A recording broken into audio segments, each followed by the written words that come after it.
Processed meat contains things that might not be good for the human body to consume. But what are those things? And why bacon? Why?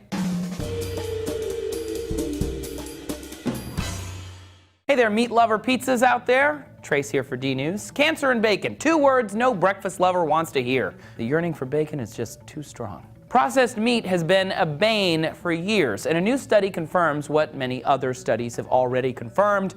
Red meat is bad, especially when it's processed. Carcinogen is a word thrown around a lot about sun exposure, melphalan, alcoholic beverages, plutonium, crystalline in the form of quartz or cristobalite, smokeless tobacco, smoking tobacco, leather dust, silica dust, wood dust, whatever, a whole bunch of dusts, coffee, and also exposure to the little black bits on the edge of grilled meats. These are all on a list created by the World Health Organization's International Agency for Research on Cancer. Fun fact, there are 984 things on that list. Some cause cancer, some don't. But processed meat is now there because of its nasty tendency to cause colorectal cancer. Maybe. Kind of. Maybe.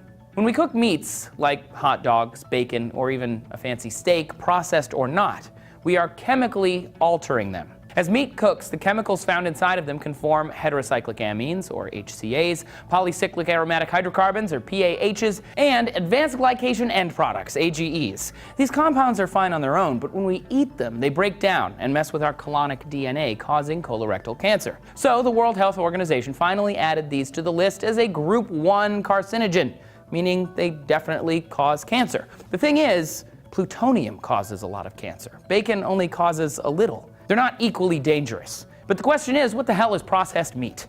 Processed red meat is mammalian muscle meat, such as beef, veal, pork, lamb, mutton, horse, and goat, which has been transformed due to salting, curing, fermentation, smoking, or other processes to enhance flavor or improve preservation. Note, unlike some paleo people would tell you, cutting does not count as processing. When meat is processed, it is chemically altered to increase shelf life, change the flavor, or be more stable. Unfortunately for sausage lovers, carcinogenic chemicals like those PAHs can be created during this processing. But so can N-nitroso compounds. N-nitroso compounds are some of the most carcinogenic things on Earth, and usually result when meat is exposed to nitrites or nitrogen oxides. We've known about N-nitrosos for a while, for more than 50 years, and people don't seem to be dropping off left and right, even though we are eating more meat today than we were 50 years ago. The WHO said a 50-gram increase in processed meat could increase cancer risk by 18%, but they also admitted that the evidence in this matter is slight.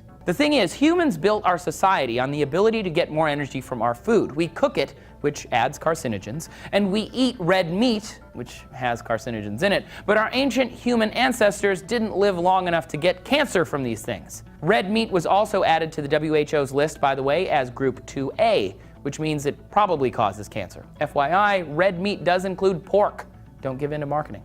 We've known for a long time that meats like these increase the risks of cancer. A 28-year-long Archives of Internal Medicine study published in 2012 found that people who eat more red meat die younger from cardiovascular disease and cancers, even when adjusted for other life factors. So processed meats are any meat that's been altered from its natural state with salts or additives, and red meat, it's just mammalian meat, fowl not included.